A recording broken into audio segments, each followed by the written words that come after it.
कर्म का लेखा। राधा स्वामी, राधा स्वामी, राधा स्वामी। प्यारे भाई बहनों, बहुत पावन अवसर है। हम गुरु चरणों में भाई बहन आनंद मौज लूट रहे हैं। एक दो जो सूचनाएं आपके साथ हर सत्संग में साझा करते हैं, गुरु मौज से आप उन सूचनाओं पे अमल भी कमाते हो जिसको पूरी साथ संगत को फायदा होता है। पहला ये कि जब तक गुरु महाराज जी का सत्संग चले, आप सभी भाई बहनों से हाथ जोड़ के अनुरोध है, आप अपना मोबाइल फोन स्विच ऑफ कर ले। स्विच ऑफ बोलने के बाद भी कई भाई बहन केवल वाइब्रेशन मोड पे इसे डाल लेते हैं, स्विच ऑफ नहीं करते। आपसे बार बार प्रार्थना है, नहीं है ना जी, करते हो आप, झुक के रुक के बंदगी करते हो, उससे बहुत से भाई बहनों को असुविधा होती है। आपकी श्रद्धा का हम सम्मान करते हैं। हमने गुरु महाराज जी को अपने अंतस में बैठा रखा है। हम गुरु महाराज जी के दर्शन पल पल करते रहते हैं, उन्हीं की रहनुमाई में, उनके वचन में हम रहते हैं। तो ऐसा ना किया करें। जब सत्संग समाप्ति के पश्चात जब आप बाहर निकलो, विशेषकर बहनों से मेरी हाथ जोड़ के प्रार्थना है, आप मुख्य द्वार के पास या मंच के पास आके बंदगी ना किया करें, अपना माथा ना झुकाया करें, क्योंकि उससे दूसरे भाई बहनों को सुविधा तो होती ही है, उससे दुर्घटना होने का भी एक खतरा पैदा हो जाता है। उम्मीद करता हूं गुरु चरणों में कि बहनें विशेषकर इस बात की ताकीद करेंगी, इस बात का अपने व्यवहार में डालेंगी और इस तरह की हरकत नहीं करेंगी। पुनः आपसे प्रार्थना, आप अपना मोबाइल फोन स्विच ऑफ कर लें। राधा स्वामी, राधा स्वामी, राधा स्वामी। नर नारायणी चोला पाया, कर्म त्याग दे सब मंदे, तारा सुत सब गोती नाती, काल माया के हैं फंदे।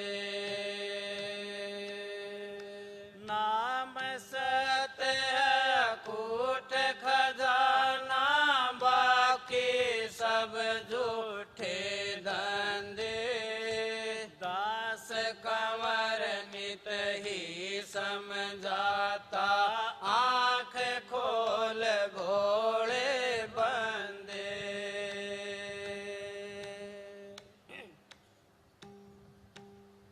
गुरु बिन कौन छुटावेगा, मत लूट हंस रस्ते में। गुरु बिन कौन छुटावेगा, मत लूट हंस रस्ते में। मत लूट हंस रस्ते में, मत लूट हंस सस्ते में। गुरु बिन कौन छुटावेगा, मत लूट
छुटावेगा मत लूट हंस रस्ते में मत लूट हंस रस्ते में मत लूट हंस रस्ते में गुरु बिन कौन छुटावेगा मत लूट हंस रस्ते में बाजी खेल पाप की तेरे पोपर अटकी सार बावड़े पोपर अटकी सार बाजी खेल पाप की तेरे पोपर अटकी सार बावड़े पोपर अटकी सार सत के पासे फेंक बावरे सत के पासे फेंक बावरे हर भज हो जा पार गुरु तेरी ओर निभावेगा मत लूट हंस रस्ते में गुरु बिन कौन छुटावेगा मत लूट हंस रस्ते में मत लूट हंस रस्ते में मत लूट हंस सस्ते में गुरु बिन कौन छुटावेगा मत लूट हंस रस्ते में पांच विषयों में लटपट रहता होया फिर गलतान बावड़े होया फिर गलतान पांच विषयों में लटपट रहता होया फिर गलतान बावड़े होया फिर गलतान इधर उधर न क्या डोल इधर उधर न क्या डोल तेरी कुत्ते आड़े बाण छोड़ देना फिर पछतावेगा मत लूट हंस रस्ते में गुरु बिन कौन छुटावेगा मत लूट हंस रस्ते में मत लूट हंस रस्ते में मत लूट हंस रस्ते में गुरु बिन कौन छुटावेगा मत लूट हंस रस्ते में सत्य सत का झगड़ा है भाई पच पच गया जहान बावड़े पच पच गया जहान सत्य सत का झगड़ा है भाई पच पच गया जहान बावड़े पच पच गया जहान कहे कबीर सुनो भाई साधो कहे कबीर सुनो भाई साधो भजल नया तम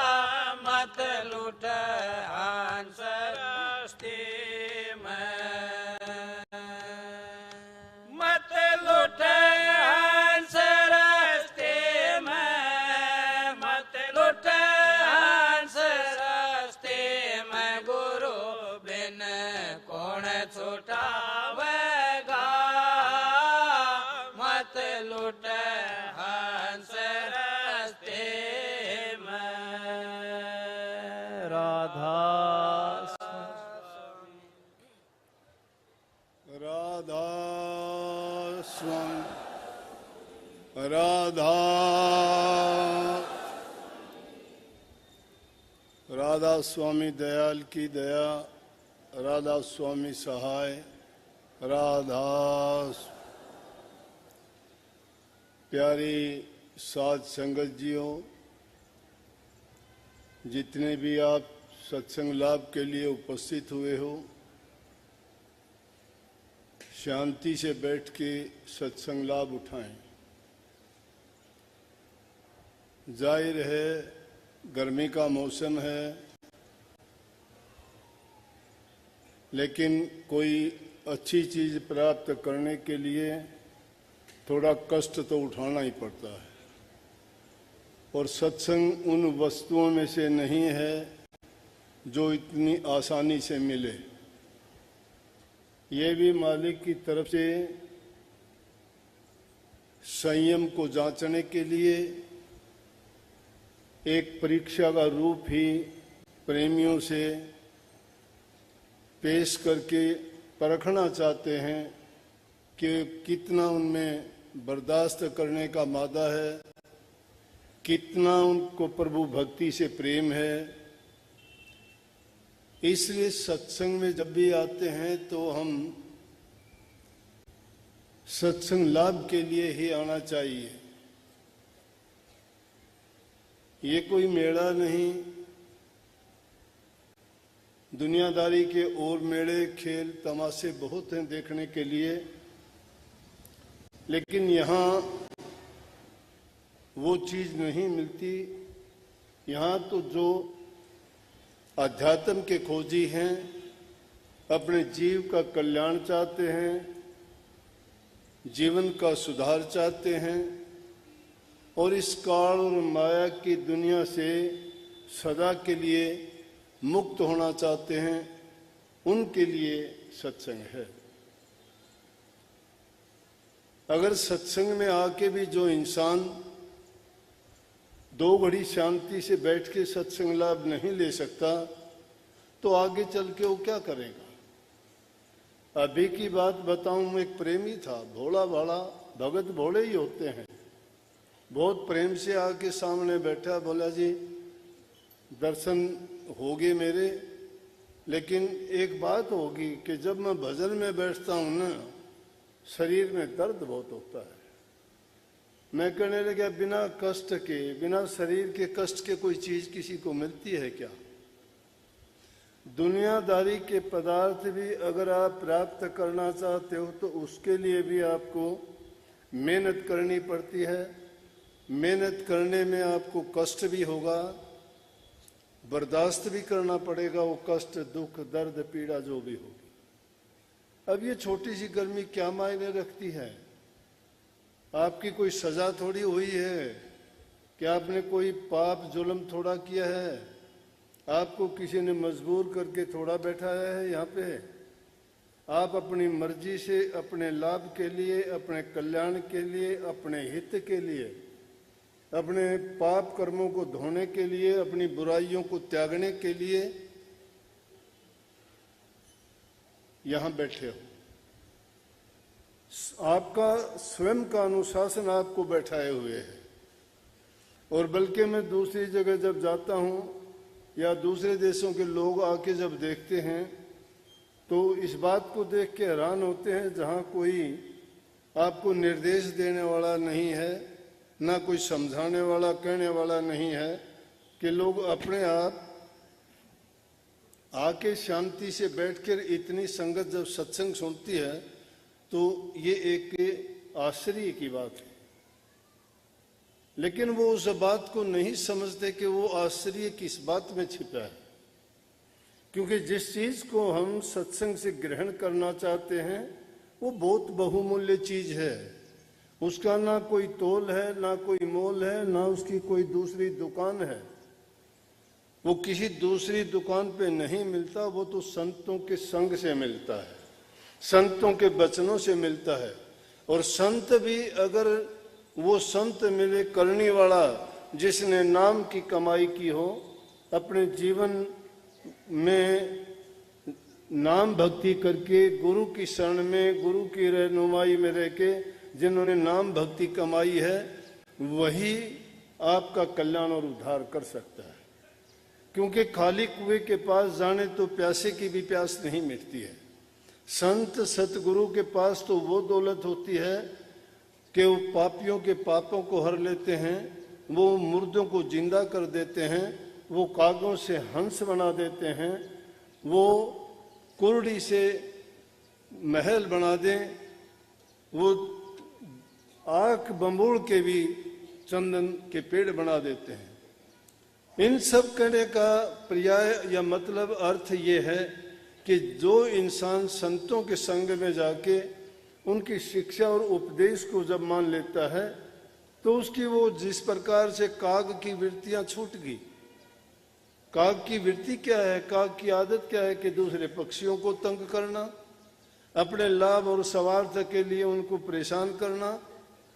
लेकिन जब गुरु की शरण जब मिलती है, ऐसे लोग, उनकी तुलना काग से इसलिए की गई कि कुछ लोग हमारे बीच में ऐसे होते हैं जिनको वो गलत आदत होती है, चाहे उनका वो प्रारब्ध कर्म है, चाहे इस जन्म में उन्होंने उन कामों को सीख लिया है गंदी आदत के कारण, या किसी बुरी संगति के कारण, या उन्होंने अपने कर्म से ही अज्ञान के कारण ऐसे कर्म किए हैं, तो वो उन आदतों को अपने जीवन में प्रयोग करते हैं और उससे दूसरों को पीड़ा होती है। लेकिन संतों के पास जब जाते हो तो तुम्हें वो अज्ञान मिटा देते हैं। इसीलिए क्यों कहते हैं कि गुरु के पास गए ज्ञान मिल गया। ज्ञान है क्या चीज? कहते गुरु के पास जाया, तुम्हारी अज्ञान की आंखें थी वो बंद थी, उनको खोल के आपकी तीसरा नेत्र खोल दिया। वो कौन सा है तीसरा नेत्र? ज्ञान चक्षु है। वो आपको विवेक को जगाते हैं, वो आपको भले बुरे की पहचान करवाते हैं, वो आपको बताते हैं कि किन चीजों से तुम्हारा हित और कल्याण है। अज्ञान के बस तो इंसान करता चला जाता है, लेकिन जब संतों की शरण में जीव ये जाता है और संत जब अपने मुख से वो बातें कहते हैं, बातें तो और लोग भी बहुत कहते हैं, पापी लोग भी बहुत कह देंगे आपको, क्रोधी लोग भी बहुत कह देंगे, लालची बहुत कह देंगे, लेकिन उनकी वो बात कमाई हुई नहीं है। जिस प्रकार से पीपल और पेड़ के ये बड़ के बीज होते हैं, कितने बीज पैदा होते हैं पेड़ के नीचे, कितने पैदा होते हैं, वो पेड़ नहीं बन सकते। पेड़ वही बनता है जो पक्षी खा के उसके पेट में चला जाता है और वो बीज पक जाता है, चाहे वो पक्के पत्थर के ऊपर भी गिर जाता है, वहां भी पैदा होकर पेड़ बन जाता है। इसी प्रकार से संतों का जो कमाया हुआ वचन होता है, वही वचन हमारा काम करता है। हाथ में लेके लेने से कोई तीर चला दे तो उस तीर से कोई निशाना नहीं लगता, वो किसी को घायल नहीं करता।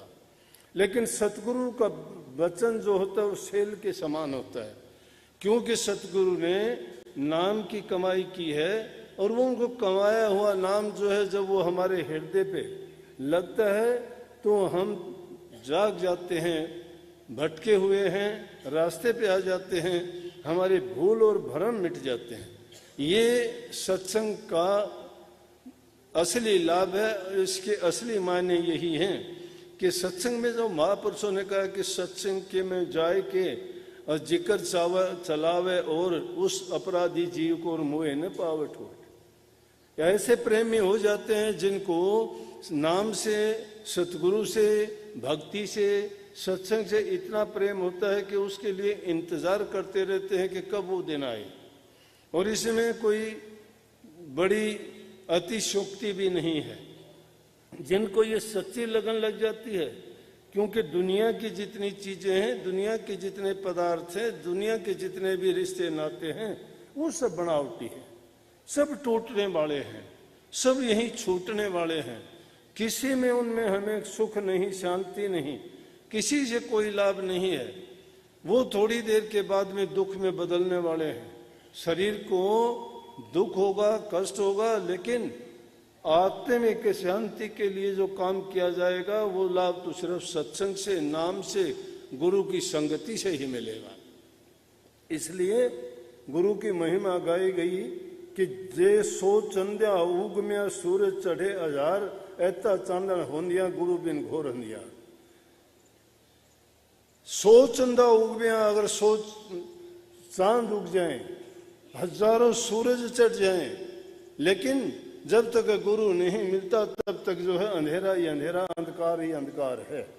क्यों है कि ये चीजें हमें सूरज और चंद्रमा दुनिया की चीजें दिखा देती हैं, लेकिन जो नूर है, जो हमारा निज घर है, जो परमात्म शक्ति है, उसका जहूर वो नहीं दिखा सकते। वो तो सिर्फ गुरु में ही वो ताकत है कि वो हमें उस मंजिल तक पहुंचाएंगे, उनके दर्शन कराएंगे, और उनके दर्शन मिलने से हमारे जन्म जन्मांतर के पाप और कर्म धुल जाते हैं।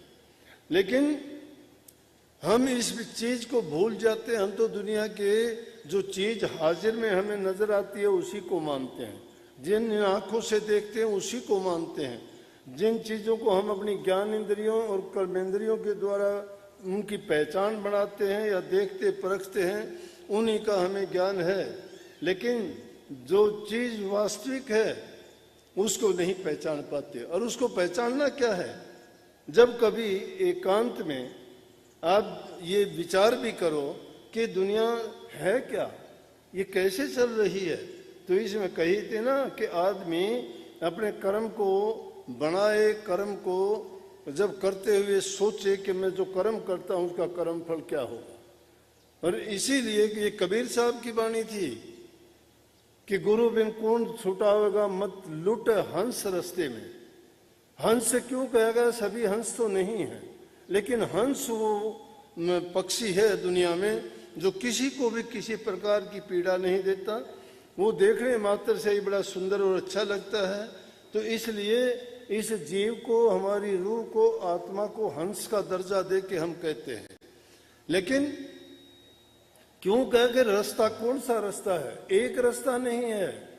यहां हम चौपड़ की तरह उस 84 के चौराहे पे खड़े हुए हैं। 4 प्रकार के जो जीव इस संसार में पैदा होते हैं, जिनमें 84 लाख योनियां हैं। उन 84 लाख योनियों को 4 श्रेणियों में ही बांटा गया है। तुलसीदास जी ने तो उनको कहा है कि 9 लाख जल के जीव हैं, 10 लाख पखेरु जान, 11 कीट भृंग हैं, स्थावर 20 बखान, 30 लाख पशु योनि है, और 4 लाख नर होई, तुलसी इनमें राम भज धन है सोई। धन्य वो लोग हैं जो प्रभु को भजते हैं। प्रभु ने सब कहा है कि मैंने सब जीव मैंने पैदा किए और सभी मुझे अच्छे हैं क्योंकि पैदा मैंने किए हैं। लेकिन उनमें मुझे सबसे उत्तम वो लोग लगते हैं जो प्रभु की भक्ति करते हैं। जो प्रभु की भक्ति नहीं करते, वो चाहे कितने भी बड़े हो, कितने भी धनवान हो, कितने भी बलवान हो, कितना ही उनका कारोबार हो, मुझे वो अच्छे नहीं लगते।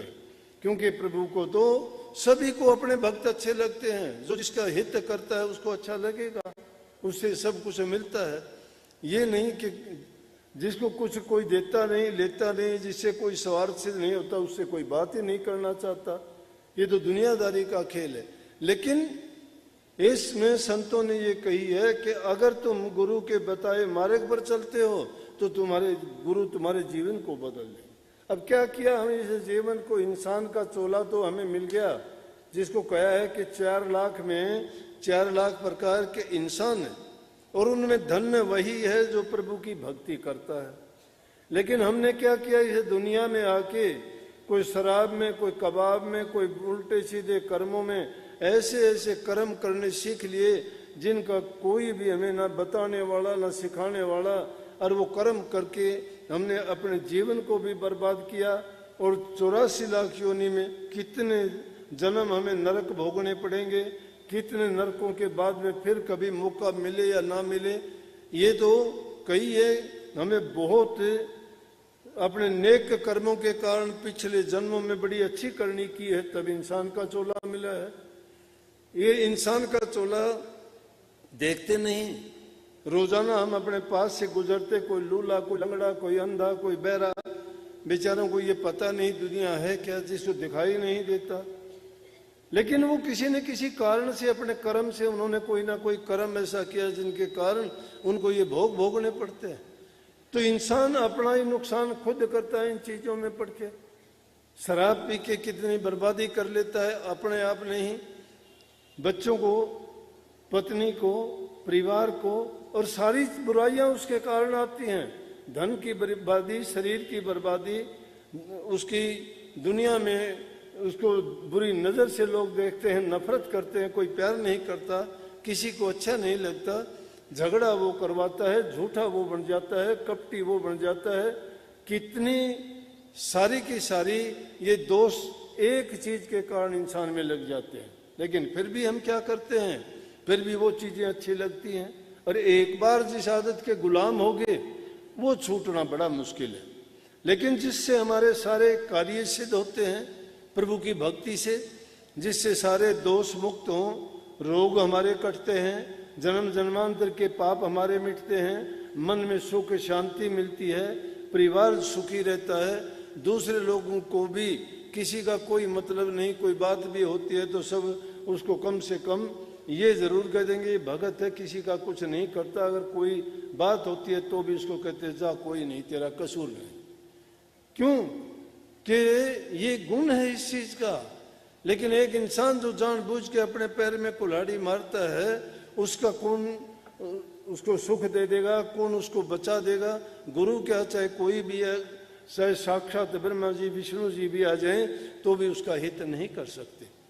इसलिए हम संतों की शरण में जाते इसलिए कि हमारे दुख दर्द पीड़ा कम हो जाए। लेकिन ये चिंता नहीं करना, कई बार हम गलत सोच लेते हैं। हम सोच लेते हैं कोई भी चीज होती है, गुरु के पास जाते हो, निश्चित रूप से गुरु तुम्हारे सब रोगों का इलाज कर देगा। लेकिन ये सोचा करो ये मेरा किया हुआ कर्म है, ये मेरे सिर पर कर्ज है। जब ये जीव अपने कर्म का कर्ज नहीं उतार देगा तब तक तो कर्ज इसके सिर पर खड़ा ही रहेगा। जिस प्रकार से अगर किसी ने बैंक से कर्ज ले लिया और उस कर्ज को नहीं चुका पाता और कर्मचारी उससे लेने के लिए आते हैं, वो छिप जाता है या थोड़ा बहुत दे के कहता है कि मैं आगे दे दूंगा, तो पीछा तो उसका छूट जाता है, लेकिन कर्ज उसका खड़ा रहता है, किताब में कम नहीं होता। ये हमारा कर्म है। हम कर्म करते हैं, सतगुरु के पास जाते हो, वो छुटा देंगे, थोड़े दिन के लिए पीछा छूट जाएगा। लेकिन क्योंकि कर्म आपका है, कर्ज आपका है, वो कर्ज आपको चुकाना ही पड़ेगा, चाहे टाइम कितना भी लगे। लेकिन उसमें ये आप कहोगे फिर नाम लेने का, गुरु के पास जाने का फायदा क्या है? अरे जब रोग होता है तो उसे बीमारी की दवाई भी होती है। आपको नाम जपने के लिए इसीलिए कहते हैं कि नाम भक्ति किया करो, सेवा किया करो, प्रेम किया करो, दीनहीन बनो, किसी को पीड़ा ना दो, तकलीफ ना दो, जबान से किसी को मंदा चंगा ना बोलो।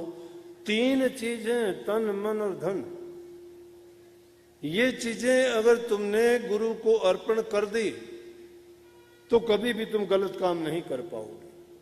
क्यों नहीं कर पाओगे? कि तन तुमने शरीर अपना गुरु को सौंप दिया तो तुम्हें अधिकार नहीं रहा कि उस शरीर से कोई गलत काम करोगे। मन अपना गुरु को दे दिया है तो आपका मन नहीं रहा कि आप अपने मन के कहे में चलोगे, मनमुख नहीं रहोगे, गुरुमुख होगे। और जो गुरुमुख हो जाता है वो गुरु की आज्ञा में चलता है, हर बात में गुरु की बात को सोचता है कि इसमें गुरु की आज्ञा है या नहीं, मैं जो कर्म करता हूं क्या ये हमारे गुरु ने कहा है कि ऐसा करना ठीक है। इसीलिए इसको गुरु भक्ति भी कह देते हैं। वो गुरु भक्ति जब दृढ़ हो जाती है तो वो किसी भी पाप कर्म में उलझता और फंसता नहीं है। रही धन की बात, धन है, अगर नेक काम में लगाओगे, पुण्य काम में लगाओगे, किसी दीन गरीब दुखी की सेवा करोगे तो उसका पुण्य आपको मिलेगा। ये अलग बात है, मुक्ति नहीं भी मिली तो पुण्य आपको अवश्य मिलेगा। जैसे जिस शेड के नीचे बैठे हो, ये भी किसी धर्मात्मा आदमी ने जो हमारे बीच में बैठे हैं, इन्होंने बनवा के दी थी। इन्होंने कहा कि संगत इतनी आती है, मैंने देखा कि संगत को चाहिए, तो इतने लोगों की जब दुआ जाएगी वो किसको मिलेगी? मीनू बेनीवाल को मिलेगी, इसने बनवा दी, इन्होंने बनवाई थी। ये अब संगत आराम से बैठी है, नहीं बरसात में भागते थे, जगह नहीं थी, इतनी धूप में नहीं बैठ सकते थे, कैसे सत्संग सुनते? अब इतनी रूहें जब बैठ के प्रभु का गुणगान करती हैं, सुनती हैं, तो वो पुण्य किसको लगेगा? इनको लगेगा। जो तुम दुआ दोगे वो किसको? इनको लगेंगी। इसलिए नेक कर्म किए हुए उस इंसान के लेखे में लिखे जाते हैं। जो नेक कर्म करता है, बुरे करता है, उसके में बुरे लिखे जाते हैं। इसलिए ये तीन चीजें हैं, तन मन और धन जब तक नहीं देते गुरु को।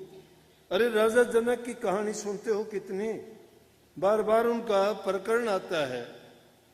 याज्ञवल्क्य जी बहुत बड़े ऋषि थे, राजा जनक के गुरु बने वो, लेकिन लक्ष्य ज्ञान नहीं दे पाए वो उनको। वाचक ज्ञान दे दिया, वाचक ज्ञान उनको मिल गया, लेकिन राजा जनक की संतुष्टि नहीं हुई। उनको जो लक्ष्य ज्ञान प्राप्त हुआ वो अष्टावक्र जी से प्राप्त हुआ। और अष्टावक्र जी एक बहुत महान ऋषि हुए हैं। अष्टावक्र उनको इसलिए कहते थे कि उनके शरीर में 8 बल थे, टेढ़ा मेढ़ा शरीर था। मैंने सुनी बात है कि वो किसी उन्हीं के पिता के श्राप के कारण ही, जब मैं गर्भ में था तो उनके पिता ने श्राप दे दिया था, जिसके कारण उसका शरीर टेढ़ा मेढ़ा जब वो पैदा हुए।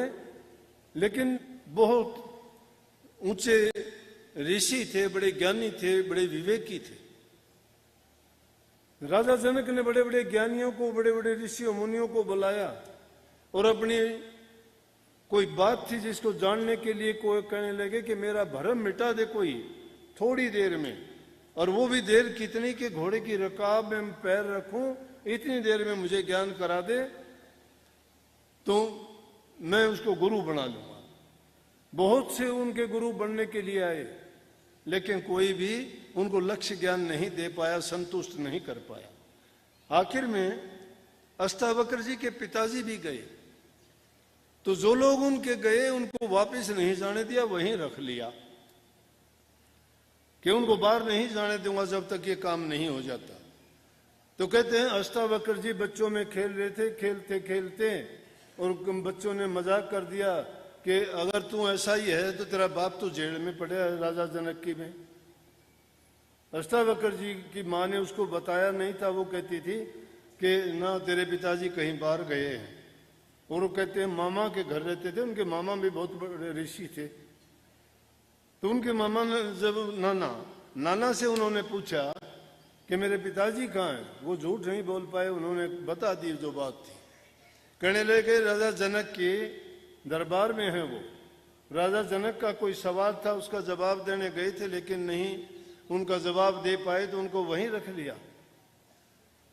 जाने के बाद में अपनी माँ से कहने लगे कि आपने मुझे नहीं बताया, मैं अपने पिताजी को लेके आऊंगा। बोली बेटा कहाँ जाएगा, वहां तो बड़े बड़े ज्ञानी, बड़े बड़े विवेकी, बड़े बड़े ऋषि महात्मा बहुत गए, लेकिन कोई भी उनकी उस समस्या का हल नहीं कर पाया। आप ना जाओ, अगर तुम भी चला गया तो मेरा कौन सहारा है। बोला कि चिंता करने की जरूरत ही नहीं है।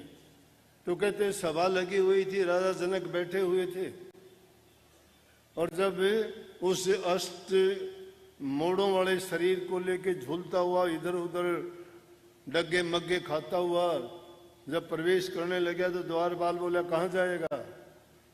बोला क्यों, अंदर जाऊंगा। बोला कि अंदर जाने का हुक्म नहीं है, यहाँ जो है बड़े बड़े ज्ञानी और वो जाते हैं। बोला मैं तुझे ज्ञानी नहीं लगता, मैं भी ऋषि हूँ, मैं राजा जनक के सवालों का जवाब देने जा रहा हूँ।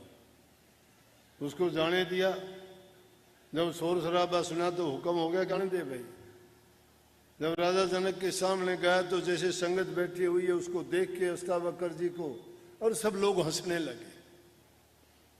जब हंसने लगे और सीधे जाते ही कहने लगे राजा जनक ये चरमकारों की सभा किस लिए बुरा रखी है।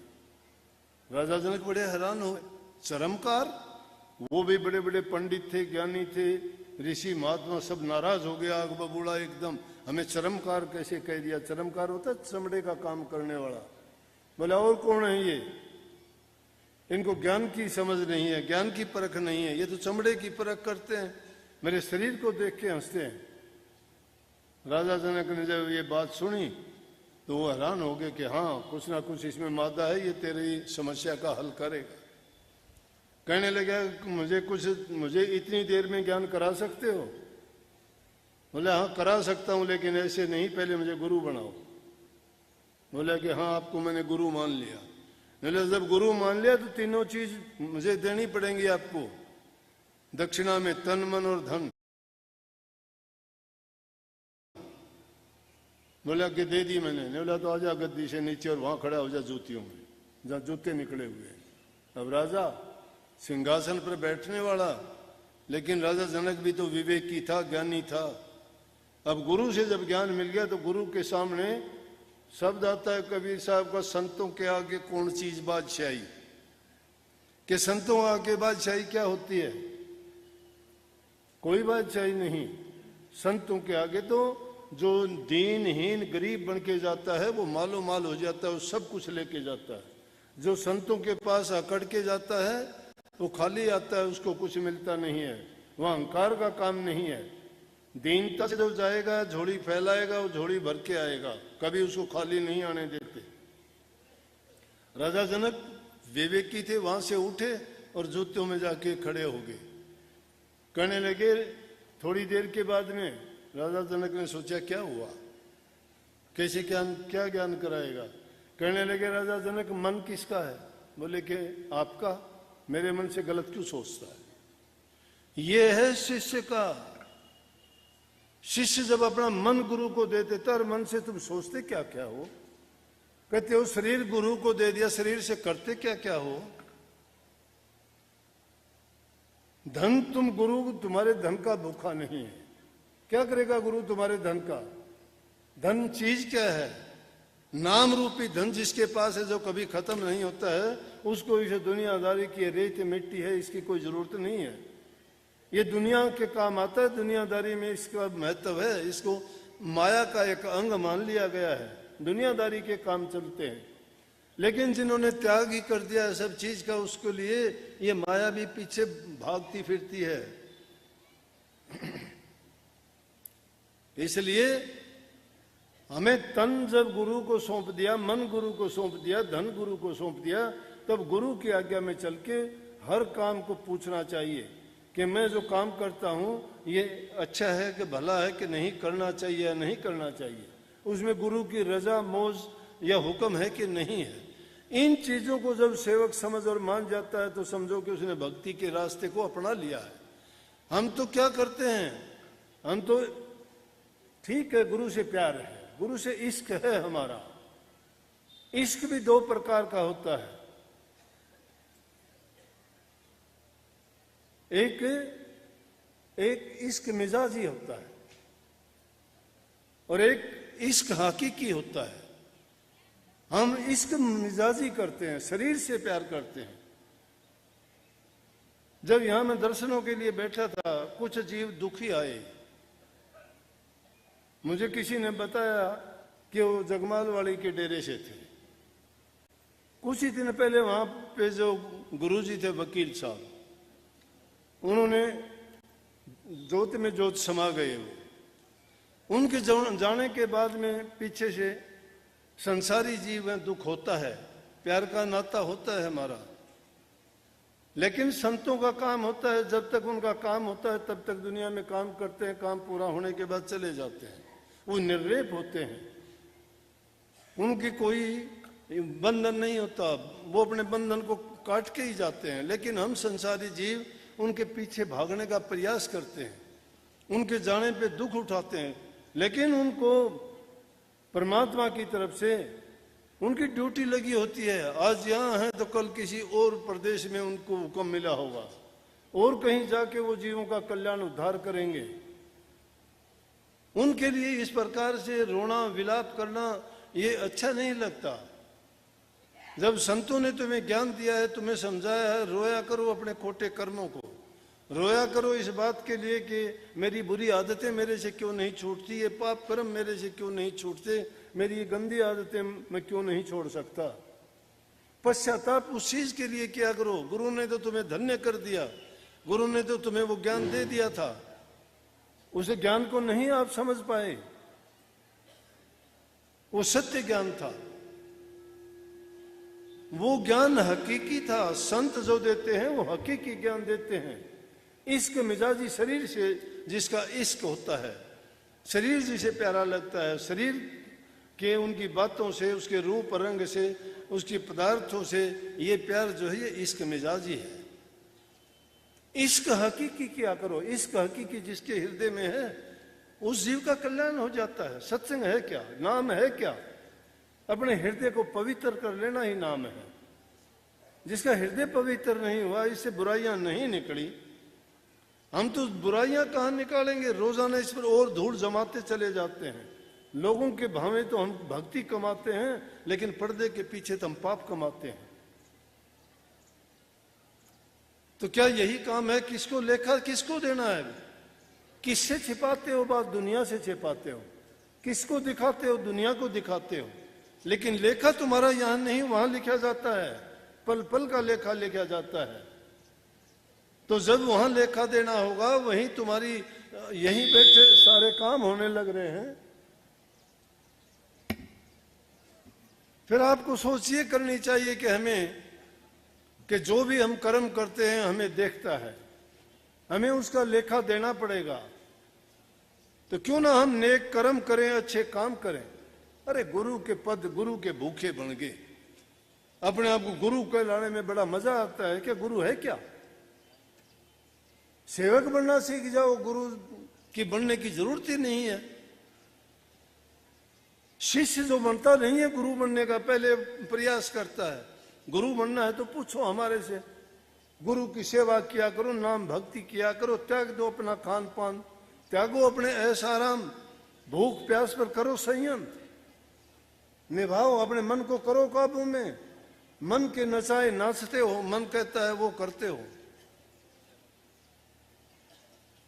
भागे फिरते हो संसार के पदार्थों के पीछे, छोटी छोटी बातों के लिए झूठ कपट बेईमानी में बरतते हो।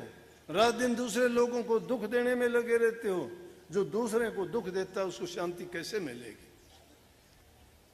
तुम अपने लिए सुख चाहते हो तो किसी के लिए सुख दिया करो। कांटे बो के कभी तुम सुखी नहीं रह सकते, तुम्हारे ही पैरों में लगेंगे वो। एक बोओगे 1000 लगेंगे। कर्म का फल एक नहीं रहता, हजारों उसके परिणाम बन जाते हैं। इसलिए अपने कर्म को सुधारो। कर्म कब सुधरेगा? जब गुरु की शरण में जाओगे, गुरु को समर्पित हो जाओगे, तन मन धन से अपना सब कुछ अर्पण कर दोगे। लेकिन गुरु को चाहिए नहीं तुम्हारी चीज, ये कोई भी इनमें से गुरु नहीं लेगा। ना तुम्हारा धन लेगा, ना तुम्हारा मन लेगा, ना तुम्हारा, सब कुछ तुम्हारा है। तुम्हारे मन से भक्ति करवाएगा गुरु, ये चाहता है। तुम्हारे मन को सुधारने की बात कहेगा। और मन ऐसा शैतान है, किसी का कहना नहीं मानता। मन से ताकतवर गुरु है। अपने मन को गुरु के अधीन कर दोगे, फिर काबू में आ जाएगा। ये उछल कूद बहुत करता है, ये नहीं रुकता।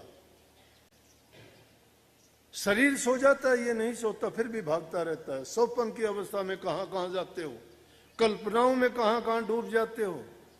जिसको देखते हो मन तुम्हें वैसा ही बनाने का प्रयास करता है। कभी पहलवान बनते हो, कभी धनवान बनते हो, कभी कारों में चलते हो, कभी हवाई जहाजों में घूमते हो, कभी कुछ बनते। जो भी चीज देखते हो, ये मन वही काम करना चाहता है कि मैं ऐसा हो जाता, मैं ऐसा हो जाता। लेकिन तुम ऐसे हो कैसे जाते? जो तुम ऐसा होना चाहते हो तो उस प्रभु की भक्ति करो। उसके घर में कोई कमी नहीं है। जो चाहोगे वही बना देगा आपको, जो चाहोगे वही बना देगा। तो अष्टावक्र जी ने जब उसको कहा कि राजा जनक मन से क्या सोचता है, कहने लगे नहीं जी कुछ नहीं। ने बोला मन मेरा है, आपको कोई अधिकार नहीं इससे कुछ सोचने का। राजा का मन कहाँ जाता था? राजभवन पे, रानियों पे, धन दौलत पे। बोला तेरी कोई चीज नहीं है इनमें से। राजा जनक सोचने लगा कि वाकई मेरी कोई चीज नहीं है। एक पैर घोड़े की रकाब पर था, दूसरा पैर डाल ही नहीं पाया। वहीं खड़े खड़े सुन्न हो गया, वहीं सुरत लगी, एक ठिकाने टिक जाती है। ये सुरत टिकाने के लिए हम ध्यान बताते हैं, अभ्यास बताते हैं, सुमरण करना बताते हैं। वो ध्यान अभ्यास और सुमरण है क्या कि मन को एक जगह पे टिका दो, दूसरी चीज दिखाई नहीं देनी चाहिए। और वो चीज क्या है? ये मन जब तक उस चीज को प्राप्त नहीं कर लेता, तब तक ये भागता रहता है, दौड़ता रहता है। अब तो गुरु को जाके कहते हो जी मेरा ध्यान लगा दो। गुरु तुम्हारा ध्यान कैसे लगा देगा? गुरु का वचन मानते चलो, तुम्हारा ध्यान लगता चलेगा। रुकना ही नहीं है, चलते जाओगे। गुरु तो बहुत कहता है, रात दिन समझाता है। मैं कहता हूं अगर ध्यान लगाना सीख जाओगे तुम गुरु से, नूरी गुरु से बात भी करोगे अंतर में, तुम्हें दुख दर्द पीड़ा नहीं होंगी, फिर ये चिंताएं नहीं करोगे। गुरु तुम्हें बता भी देगा, समझा भी देगा, लेकिन अंदर में जाने का तो हिम्मत ही नहीं, प्रवेश ही नहीं करते आप अंदर में। इन 9 द्वारों में घूमते रहते हो, जीभ के स्वाद मरे, कभी काम के बस हो गए, कभी क्रोध में डूब गए, कभी लोभ में, कभी लालच में, कभी स्वार्थ में, कभी इच्छाओं आशाओं तृष्णाओं के समुद्र में डुबकियां लगाते रहे और नाम रूपी घोड़े पे सवार कभी हुए नहीं। वो ऐसे नहीं है। राजा जनक ने बस वो पैर दूसरा रखे नहीं, वहीं पे वहीं समाधि हो गई। बोले राजा जनक जैसे नींद खुल गई, बोले जी। बोला कि तेरा धन भी तेरा है, मन भी तेरा है और ये राजपाट भी तेरा है, लेकिन आज के बाद में मेरा समझ के करना। इनसे कोई ऐसा कर्म ना करना कि तू किसी अभिमान में आके कोई ऐसा काम करे। ये है। इसी प्रकार से कि शिष्य भी अपने मन को, अपने मन की भावनाओं को, अपने करने वाले कर्मों को गुरु की आज्ञा में ये सोचे, उस कसौटी पर देखे कि गुरु जो कहता है उसके अनुसार मैं काम करता हूं या नहीं करता। जब ये बात जज जाएगी तुम्हें कि हाँ इसमें गुरु की मौज है, रजा है, कहने को हम तो बात सीख जाते हैं कि मौज गुरु की, खोटा कर्म करके भी कहते कि गुरु की दया थी ये। अरे गुरु की दया खोटा कर्म करने की थी क्या? बोला मौज थी। ये मौज किस चीज की? मौत थी तुम्हारी। मौज थोड़ी होती है, मौत है तुम्हारी। गलत काम जानबूझ के करते हो। झगड़े होते हैं, गुरु चले जाते हैं गद्दियों के लिए, गद्दी के लिए। राजगद्दी है ये। करनी करते तो गद्दी की जरूरत ही नहीं थी, गद्दी कहीं भी बैठ के बना लोगे। करनी करो ना। गोलियां चलती हैं, किस लिए चलती हैं? लालच है। अरे भक्ति करनी अपने घर में बैठ के कर लो, लेकिन भक्ति तो करना नहीं चाहते ना। इसको भी राजगद्दी मानते हैं कि गद्दी पर बैठ गया। किसकी गद्दी पर बैठ गया?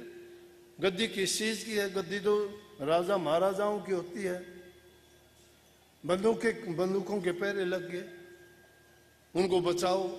परमात्मा की भक्ति करते हैं, डरते दुनियादारों के लोगों से हैं कि मुझे मार ना दें। क्यों मार देंगे भाई? तेरा कसूर क्या है?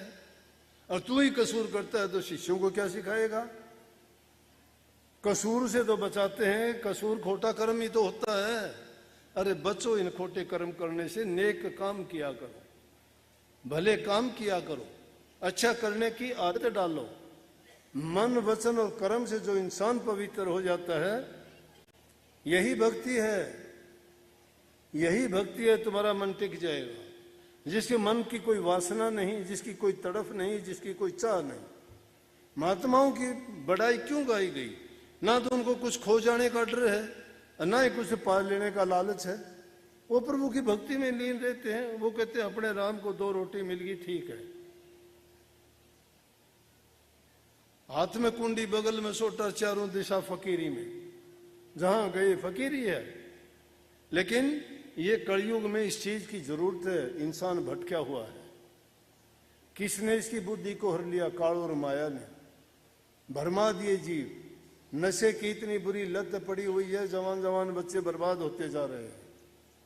और एक बार जब आदत पड़ती है नहीं छूटती। माँ बाप रोते हैं, उनकी पत्नी बच्चे आके रोते हैं। उनकी हालत देखो। जो उम्र उनकी अच्छा काम करने की थी, उस उम्र में उनके चेहरे मुरझाए हुए हैं। और फिर आके भी सच्ची बात नहीं बताते। बोला जी इसको क्या बीमारी होगी पता नहीं, आप बताओ। मैं भाई नशा करता है, आप तो बताओगे नहीं। बोले हाँ, कैसे छूटे जी? अरे कैसे छूटे? जब तो संभाल नहीं करते। मैं कितनी बार कहता हूं कि बच्चों की तुम इच्छा पूरी ना करा करो, जरूरत पूरी किया करो। इच्छा तो बच्चा कुछ की कुछ पैदा कर लेगा।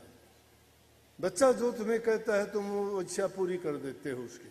चाहे जमीन बेच के करो। बच्चा कहता है मोटरसाइकिल चाहिए, चाहे तुम्हें जमीन गहने धरनी पड़े। माँ बाप को तो पीछे कर देते हैं। अगर बच्चा कोई गलत करके आता है और उसके माँ बाप से जाके शिकायत करोगे तो माँ बाप तो उसके सामने खड़े हो जाएंगे, नहीं मेरे बच्चे ने कुछ नहीं किया, उसको बदनाम ना कर। अरे गलती की है तो ही कोई सुधार के लिए, अच्छे के लिए तुम्हें कहने के लिए आया है, और तू उसको पीछे छुपा के खुद सामने खड़ा होके कहता है कि उसने ऐसा नहीं किया, तो तूने तो उसको निर्भय और कर दिया कि तू कितने ही बुरे और काम कर मैं देख लूंगा। तो उसकी जो जरूरत है वो भी इसी तरह से पूरी करते हो। वो जिद करता है, मुझे फोन चाहिए ये ले, मुझे मोटरसाइकिल चाहिए ये ले, और उन मोटरसाइकिलों पे काम क्या करते हैं, मन चाही स्पीड पे भगाते हैं। फोनों से क्या करते हैं, तरह तरह की ऊट पटांगे बातें। देखो आप सुनो, देख नहीं सकते क्या ये फोन इसीलिए थे, ये समाज को बिगाड़ने के लिए थे? वहां भक्ति के गुण कहां से उपजेंगे उनके दिमाग में? क्या उनकी माँ बहनें कोई देखती नहीं है उन चीजों को? क्या सत्संग की कल्पना करेंगे ऐसे हालात में? ऐसे ऐसे भद्दे गंदे लफ्ज उसमें बोले जाते हैं, सुनने वाला सुन भी नहीं सकता। इन चीजों के लिए ये चीजें थी क्या? जो चीज बेचने की हो, पैसे कमाते हैं, उनको पैसा चाहिए। हर इंसान को पैसा चाहिए, आपको भी पैसा चाहिए। आप अन्न पैदा करते हो, मन मर्जी के कीटनाशक कितनी दवाइयां ठोकते हो, कितने उनमें फर्टिलाइजर ठोकते हो, यूरिया और वो जहर पैदा कर देते हो, पशुओं के चारे तक में वो डालते हो, कितनी स्प्रे करते हो। अगर उनको देख लिया जाए तो इंसान कैसे खाएगा? रोग बीमारियां बढ़ेंगी शरीर में उनके। जो ये इतनी उत्तेजित हो जाते हैं लोग, इतना क्रोध गुस्सा आता है, उसका कारण यही है। सब्जियों में वही चीज, दूध में वही चीज, अनाज में वही चीज, पानी में वही चीज, सब कुछ में जहर घोल दिया हमने। जब उन चीजों में सब में जहर घोल दिया तो उससे निर्मित शरीर अच्छा कैसे हो सकता है? लेकिन कोई करने वाला अगर होगा तो उसके बारे में उल्टा सीधा बेशक बोलना शुरू कर देंगे। ये नहीं सोचेंगे कि ये बात अच्छी कही गई है। बर्बादी की तरफ बढ़े जा रहे हैं। क्यों नहीं समझते हम? जो भी चीज है प्रकृति की चीजों का नाश कर दिया, पहाड़ सारे तोड़ फोड़ दिए, झील थी सारी भर दी, टीले मिट्टी के सब उठा लिए गए, पेड़ पौधे सब काट दिए गए, जंगली जानवर सब खत्म हो गए। लोप होती जा रही है सारी चीजें। प्रकृति भी अपना खेल करती है, कहीं बारिश है, कहीं गर्मी है, कहीं धूप है, कहीं सैलाब आते हैं, कहीं पहाड़ों को। कितने कितने लोगों की क्या हालत है? कौन जिम्मेवार? हम जिम्मेवार। ख्याल नहीं करते हम। रोजाना की जीवन में चली जाती है, कहते हमें क्या है, जब वो दूसरों को कोई परवाह नहीं करने वाला कौन करेगा? हम नहीं करेंगे तो। पानी की बर्बादी हो रही है, जीव जंतुओं को मार रहे हैं, जंगली जंतु सारे खत्म कर दिए गए। किसने किए? हमने किए। हम जिम्मेवार हैं। जब प्रकृति की सारी चीजें, जब प्रकृति ने ऐसे पैदा की थी कि जिनमें रह के हमें सब प्रकार की खुशी, आनंद, शांति मिलती थी, और उस वातावरण में कितना अच्छा था। लेकिन अब तो किसी को भी बोल के देखोगे गुस्से में भरा मिलेगा। अच्छी बात कहोगे तो भी उसको बुरी लगेगी, शिक्षा की बात कहोगे तो भी वो उसको समझेगा तुझे ये बहुत कुछ बुरा कह रहा है। क्यों? किसी में बर्दाश्त करने का मादा नहीं है। तो तप कहां से करेंगे? और भक्ति के लिए तप, संयम और साधना, ये चीज जरूरी है। कहां से साधना करोगे? संयम नहीं रहा। इसलिए हर चीज को सोच के मन में शांति रखा करो, शुक्र किया करो मालिक का, बार बार शुक्राना किया करो कि मालिक आपने मुझे इतना सुंदर शरीर दिया, लेकिन ये तो मेरी गलती है।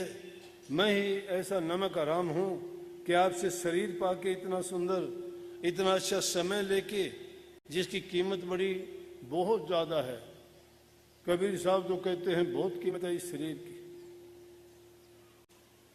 ये सांस जो आते हैं, एक एक सांस की कीमत लाखों लालों के बराबर कही गई है। एक सांस भी नहीं ले सकते, अपने सारी संपत्ति कोई दे देगा, लेकिन अगर कहे मुझे एक सांस और मिल जाए, नहीं मिलेगा। लेकिन हमारे पास है वो दौलत, उसकी कीमत ही नहीं जानते कि हमारे सांस की।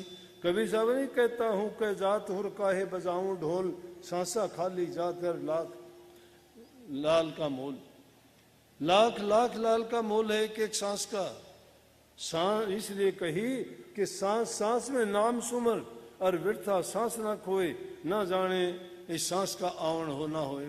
क्या भरोसा है दम का, दमड़े का नहीं भरोसा। आज बैठे बैठे नहीं आएगा, देखते देखते चले जाओगे। आंख फड़कनी ना मिले मुख विच रह गिरा, लख लानत सुथरा जिस पलदा करे बिरा। लख लानत है कि आंख भी फड़कनी नहीं मिलेगी। जो तुमने कमाया धमाया यूं ही छोड़ के भूल जाओगे कहाँ गया, कहाँ रखा था, किसको देना था, किसको लेना था। नहीं, कुछ नहीं। फिर किस लिए ऐसा करते हैं? जो चीज हमारे साथ जाने वाली है वो भक्ति है। जो दुनियादारी की चीजों को जो हमें एकत्रित करते हैं, कोई साथ नहीं लेके गया, ना लेके जाओगे। हमारे साथ जाएगा गुरु भक्ति, नाम भक्ति, हमारे अच्छे कर्म किए हुए। दुनिया में आए थे, अच्छे कर्म करोगे, हंसते हुए जाओगे, क्योंकि नेकी की है, अच्छे काम किए हैं। अगर भक्ति नहीं कर सकते तो पुण्य करो, दान करो, सेवा करो। रेमन भला ना कर सके बुरे पंथ मत जा, अच्छे अमृत फल चाखा नहीं तो विष फल काए खा। अरे मन तो अच्छा कर्म नहीं कर सकता तो बुरा कर्म भी क्यों करता है?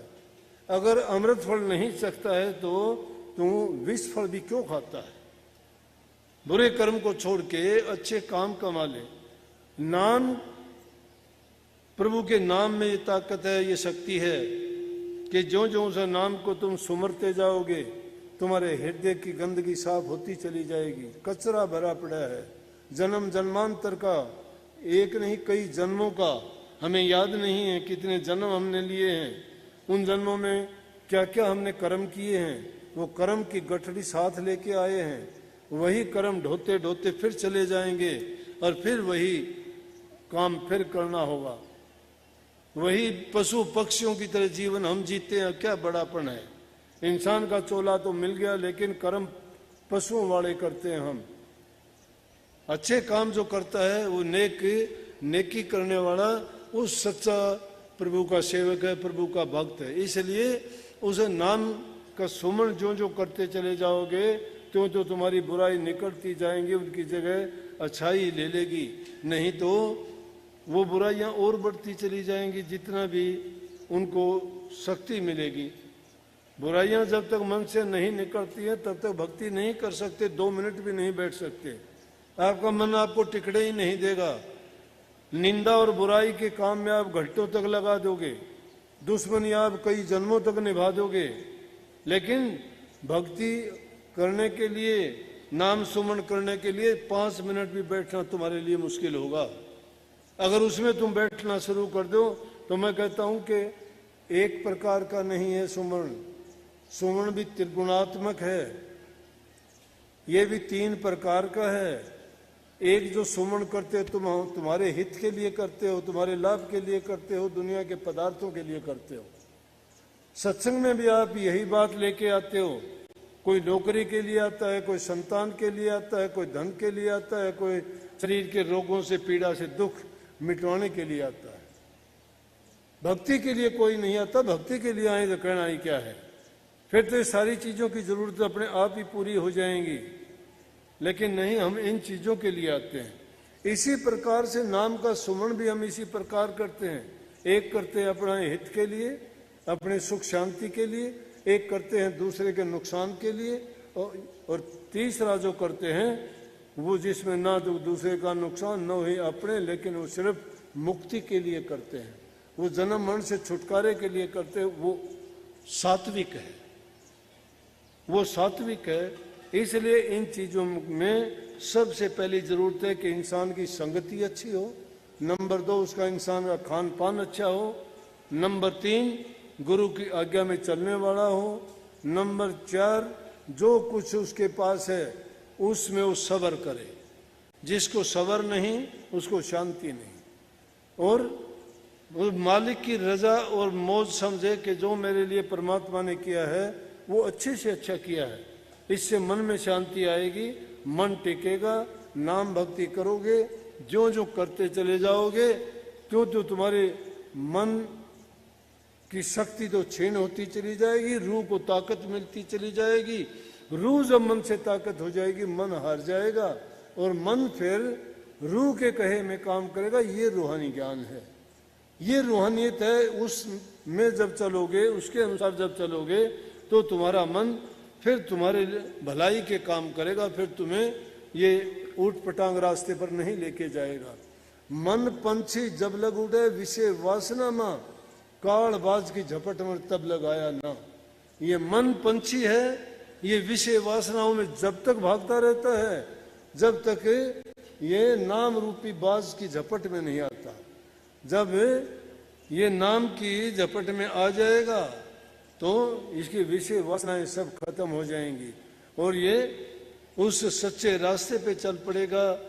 गुरु की दया और मेहर का पात्र बन जाएगा। ये गुरु की दया और मेहर का जो पात्र बन जाता है, उसका समझो कि भक्ति का सिलसिला शुरू हो गया। उसका शुरुआत और अंत भी वहीं पे हो जाती है। क्यों कि एक को एक ही है जिसकी हमने भक्ति करनी है। पतिव्रता स्त्री अपने पति का ध्यान करती है, कोई भक्ति करने की जरूरत नहीं है। उसको ध्यान करने की उसमें हो सकती है दुनियादारी की, जो जिनके लिए तुम डरते हो, लोगों से, पाखंडियों से डरते हो। तुम्हें बहकाते हैं लोग ठगने के लिए। कोई कहता है तुझे ये हो जाएगा, तुझे वो हो जाएगा, तू ये करना, तू वो करना, और तुम्हारे से और उल्टे सीधे पाप कर्म करवा देते हैं। मैं कहता हूं तुम्हारा कुछ भी नहीं होगा। क्यों नहीं होगा?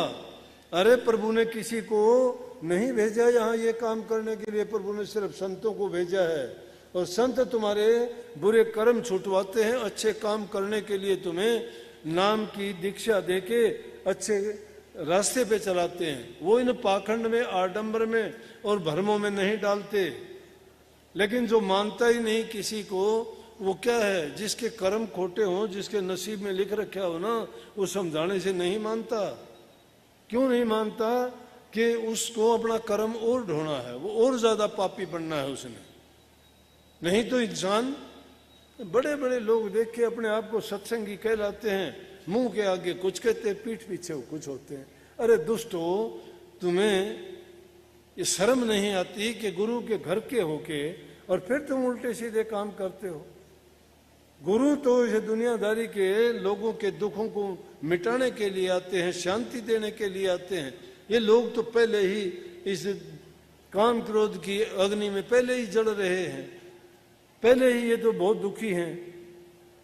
इनको समझाना बहुत कठिन है, लेकिन कई दुष्ट नहीं मानते, समझाने से नहीं मानते, क्योंकि उनको अपना खोटा कर्म ढोना ही ढोना पड़ता है। वो इस पाप रूप की दुनिया में वो पाप के लगाए हुए पौधे हैं, उनको पाप कमाना ही कमाना है, वो किसी के कहे में नहीं आते। परंतु जो सच्चे मन से गुरु का हो जाता है, गुरु भी उसके अंग संग हमेशा साथ रहता है। कितने लोग आके कहते हैं कि गुरु ने मेरा ये कर दिया, गुरु ने मुझे बचा लिया, मैं एक्सीडेंट में ये हो गया था, मुझे इम्तिहान में पास करवा दिया। किसी की नकल करते होंगे, कोई मेरी बात भी बता देता है, कोई मुझे ही कहता है, बोला जी जिस तरह आप बात बताया करो, आप अपने गुरु के टाइम में आपको पास करवा दिया था गुरु ने, आप भी मुझे वैसे ही करवा दो। मैं कहता हूँ मेरे जैसा बन जा, करवा दूंगा, लेकिन मेरा जैसा बनना तो नहीं चाहता कोई। ठाठ सारे चाहते हैं, कष्ट कोई नहीं बर्दाश्त करना चाहता। मेरे जैसे बनना चाहते हो तो कबीर साहब वाली बात है। कबीर साहब कहने लगे कि कबीर घर फूक्या अपना रुका लीना, हाथ वाई का घर फूक दो तो चला हमारी साथ। कि मैंने तो अपना घर फूका है भाई, तुम भी अपना घर फूको, लगाओ, आग घर कर आ जाओ मेरे पास, कर दूंगा वो काम। लेकिन छोड़ना नहीं चाहते तुम। लेकिन छोड़ना, जो छोड़ना चाहता है उसको छोड़ना नहीं पड़ता। ये तो आदमी डरता है कि हाय मेरा ये गया। किसी चीज को रोक लोगे आप? नहीं रोक सकते। जाने वाला जाएगा, उसका टाइम है, निश्चित है, कोई भी नहीं रोक पाता। हाँ, जो प्रभु की भक्ति करता है वो अपने कर्म काट लेता है। अपने दुख मेट लेता। जिस प्रकार से डॉक्टर से दवाई ले आते हो, रोग बीमारी है, दवाई ली, रोग ठीक हो गया।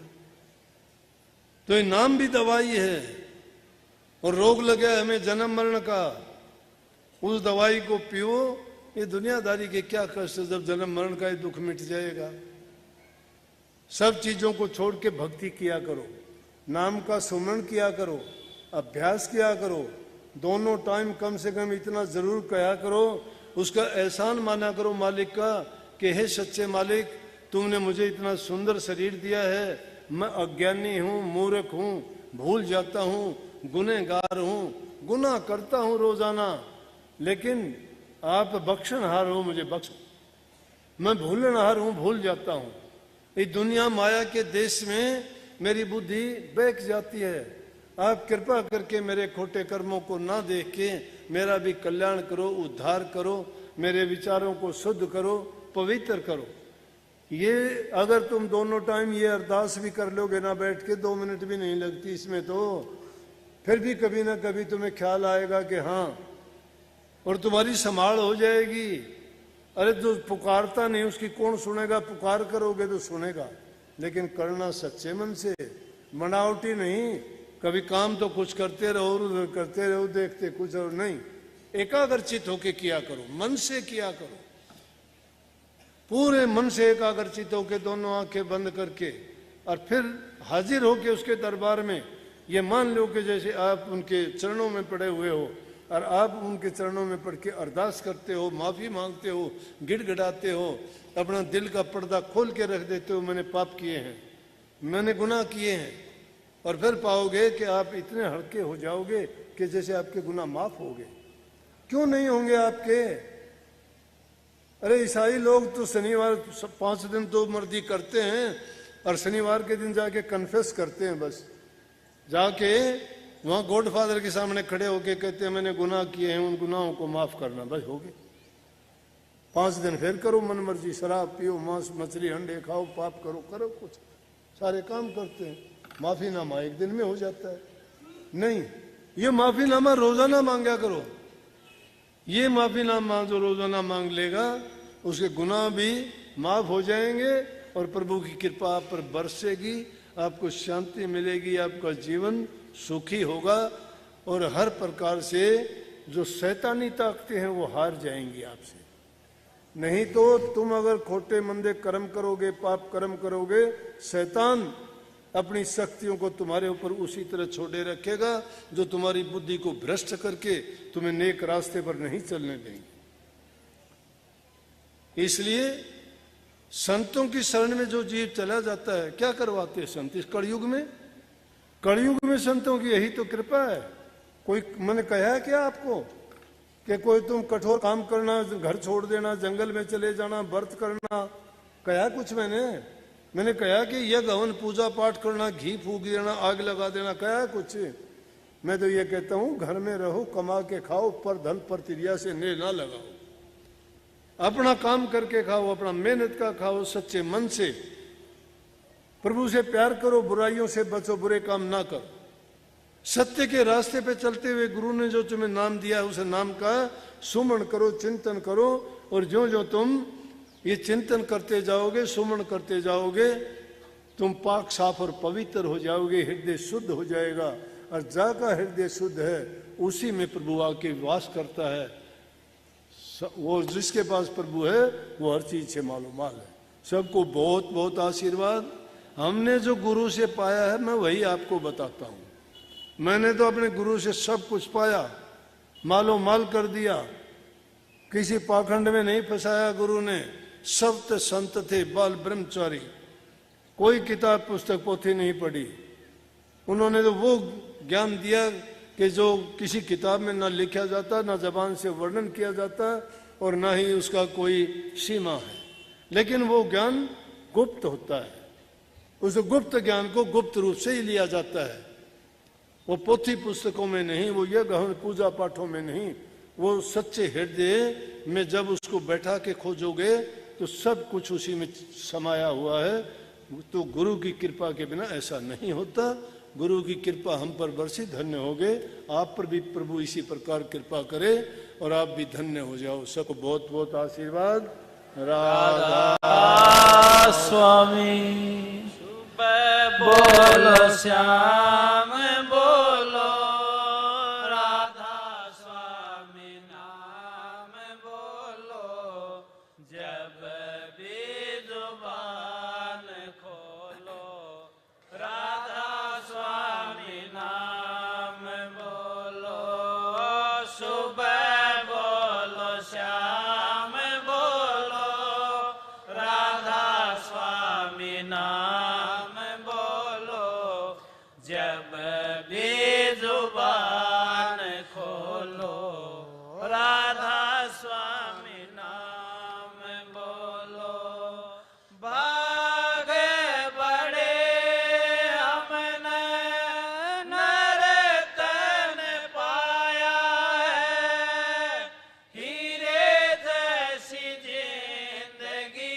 को कोढ़ी सा बनाया है भागे बड़े हमने नर्तन पाया है हीरे जैसी जिंदगी को कोढ़ी सा बनाया है दुनिया का प्यार झूठा दाता संग तार जोड़ो जब भी जुबान खोलो राधा स्वामी नाम बोलो सुबह बोलो श्याम बोलो राधा स्वामी नाम बोलो जब भी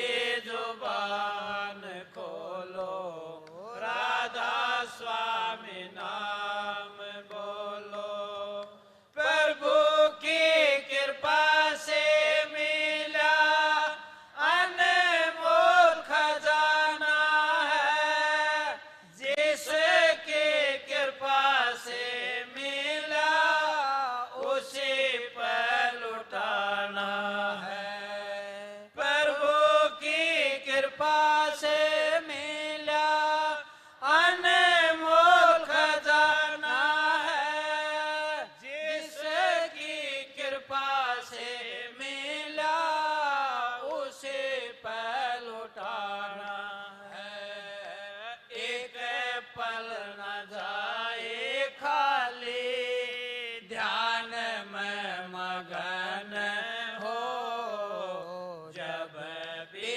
जुबान खोलो राधा स्वामी नाम बोलो सुबह बोलो श्याम बोलो राधा स्वामी नाम बोलो जब भी जुबान खोलो राधा स्वामी नाम बोलो दुनिया से जोड़े हमने सब झूठे नाते हैं एक सच्चा सतगुरु साथी और छोड़ जाते हैं दुनिया से जोड़े हमने सब झूठे नाते हैं एक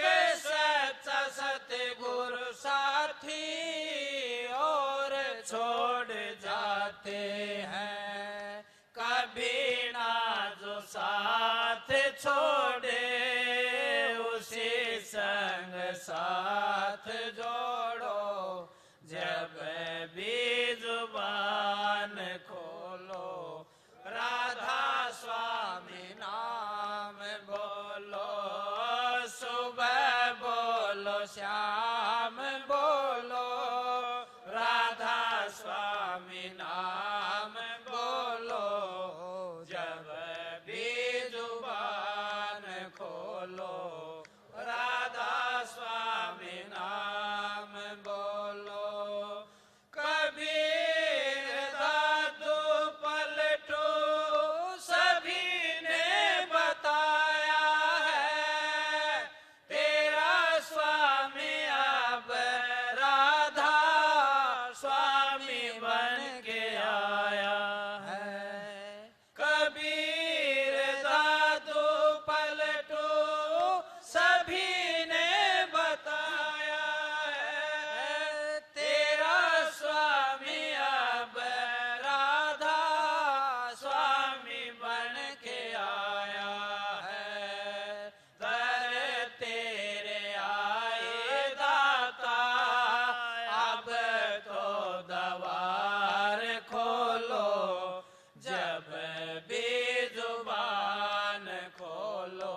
श्याम बोलो राधा स्वामी नाम बोलो जब भी जुबान खोलो राधा स्वामी नाम बोलो आरत आगे राधा स्वामी की कीजे विमल प्रकाश अमीरस पीजे आरत आगे राधा स्वामी की कीजे विमल प्रकाश अमीरस पीजे चित कर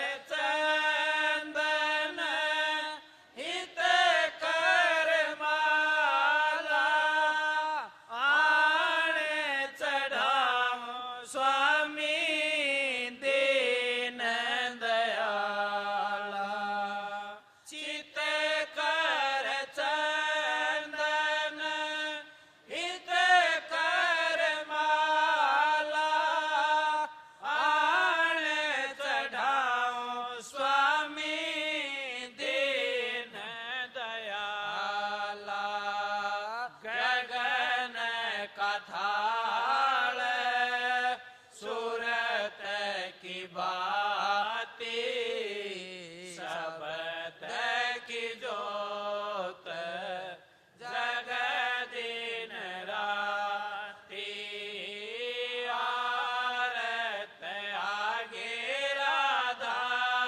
स्वामी की कीजे विमल प्रकाश अमीरस पीजे आरत आगे राधा स्वामी की कीजे विमल प्रकाश अमीरस पीजे सहस कमल दल घंटा बाजे बैंकनाल धुन शंख सुनीजे सहस कमल दल घंटा बाजे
दुख सुख कुछ व्याप नहीं, छूट सब उत्पात।